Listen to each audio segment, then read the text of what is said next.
So it all began at Wild Goose in North Carolina when I read about one of the speakers, Brian McLaren, who wrote a book called Why Did Jesus, Moses, the Buddha, and Muhammad Cross the Road?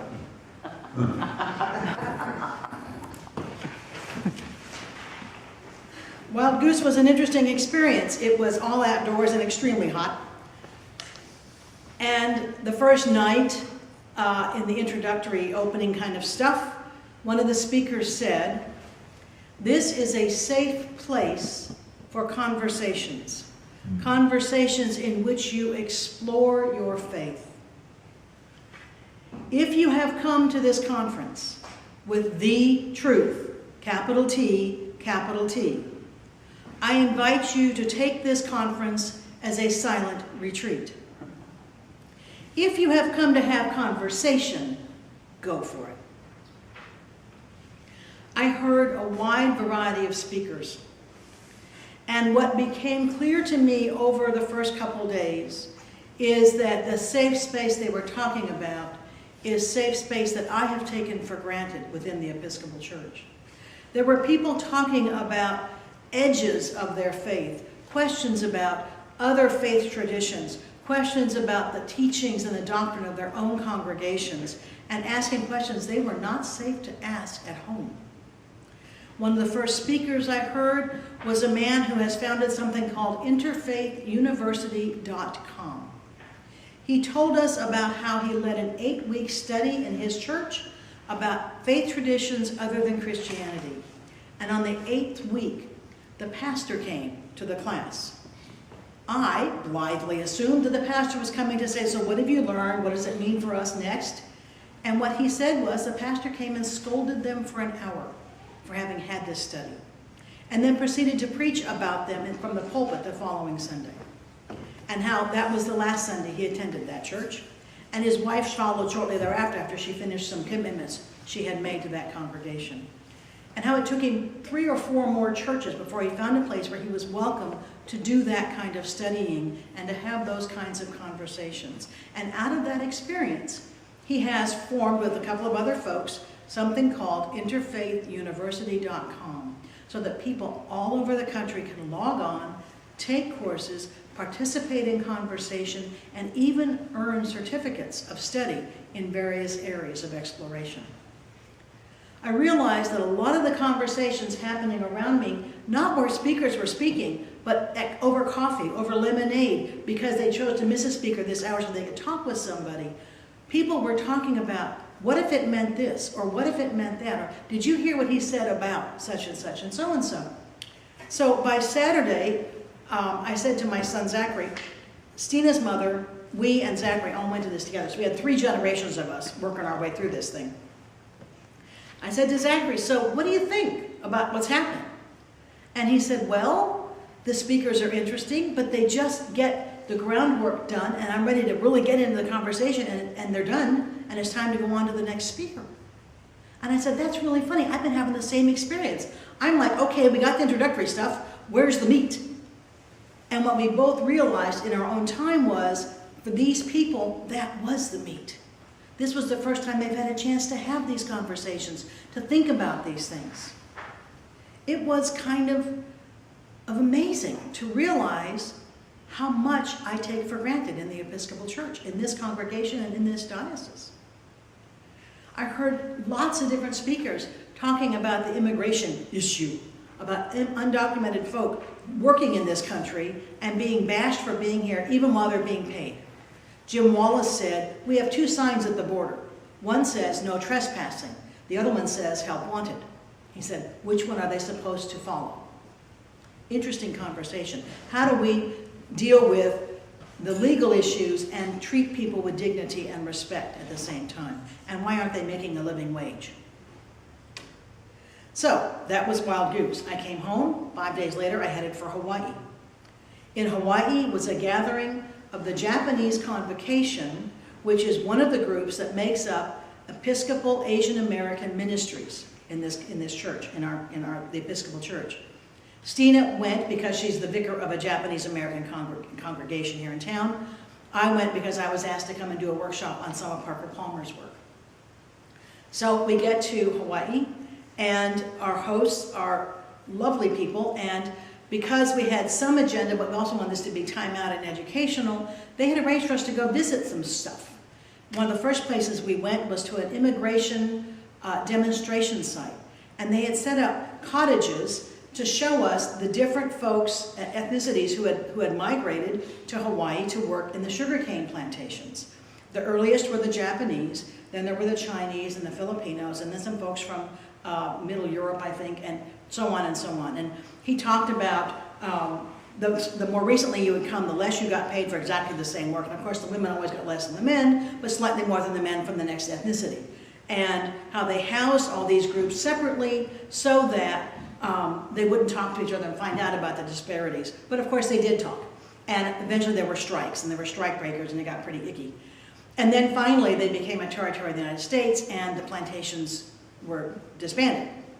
And many of the people who had managed to move and survive, and some of whom had even bought their freedom, had established businesses to serve their own ethnic congregation.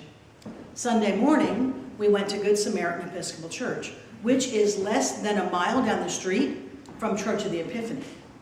And it's less than a mile away because Good Samaritan is where the Japanese Hawaiians went when they weren't welcome at the Anglo Church of the Epiphany, the Anglo-Hawaiians, if you will.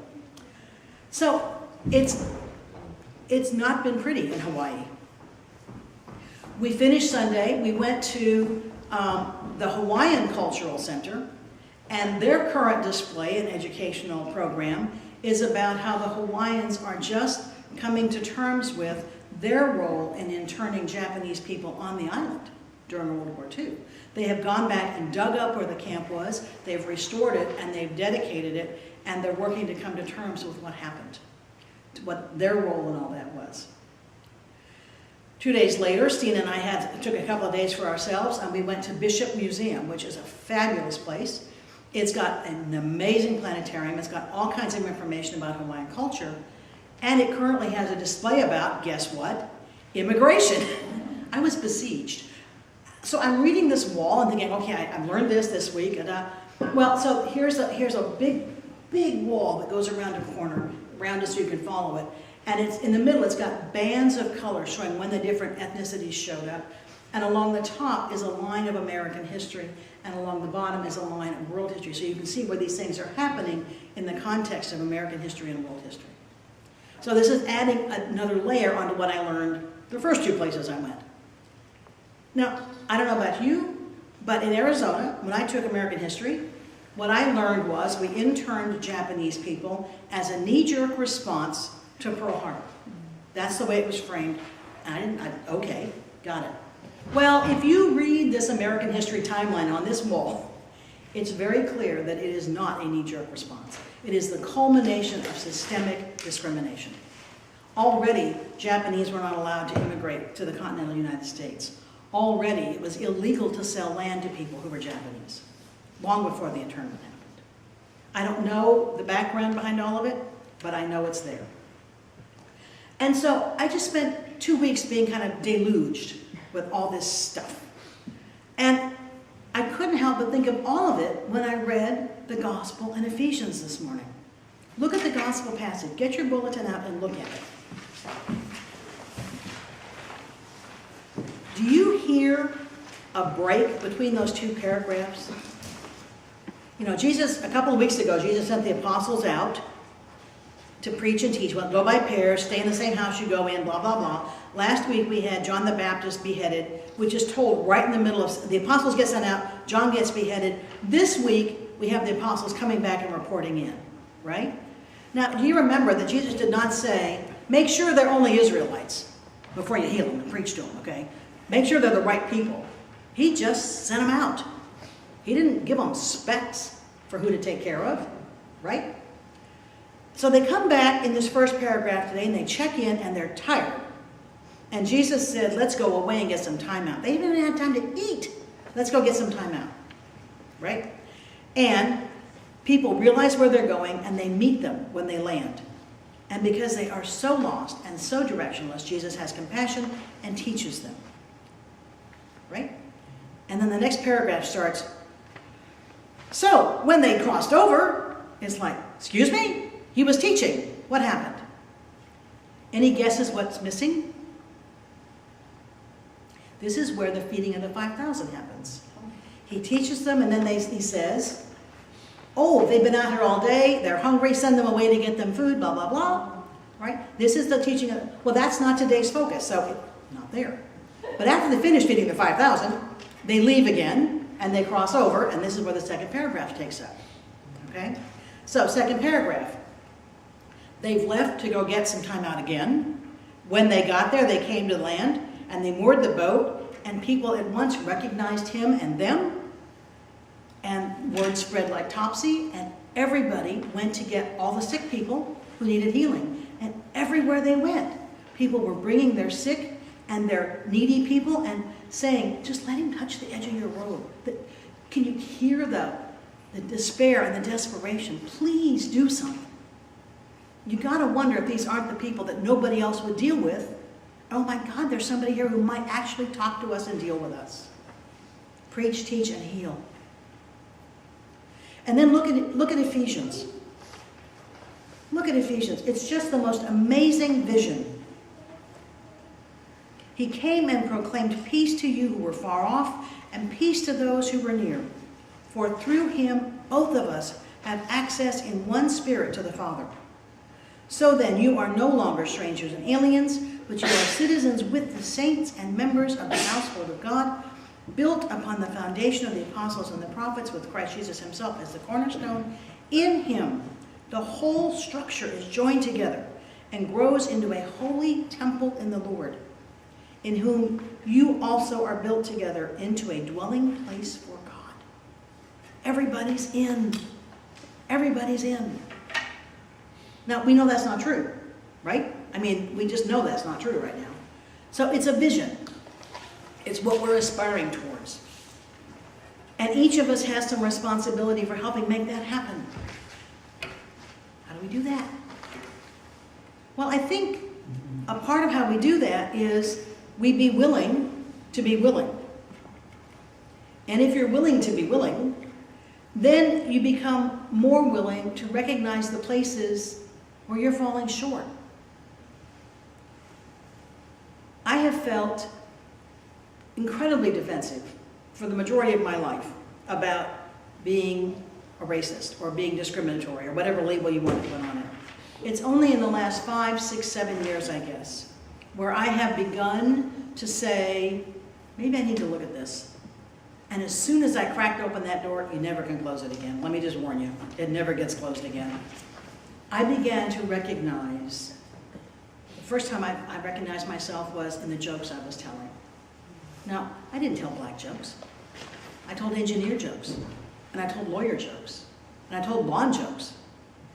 Well, that's just as discriminatory in its own way as talking about black folk or Asian folk or Hawaiian folk, because it's establishing a category and assigning characteristics of that category as if it was true about every single person in that category, right? My mother-in-law, whom I love, who loves me, says to me, I have a friend I want you to meet. I know you'll like her. She's a lesbian. She's also a Republican. Didn't work so well. It was a very awkward conversation and very short. It doesn't make sense if you think about it. Why would I just automatically like somebody for that reason, right? Any more than Ruby would automatically like somebody because their skin is her color. That's just dumb. I mean, we get it. But can we recognize in ourselves where it leaks out? Because we've all been taught, we've all been formed that way. It's normative in society. Even when we think it's gone, we catch it. You know, I remember when I was teaching and people saying, I don't know what's wrong with this kid. He's Asian, but he just doesn't get the math.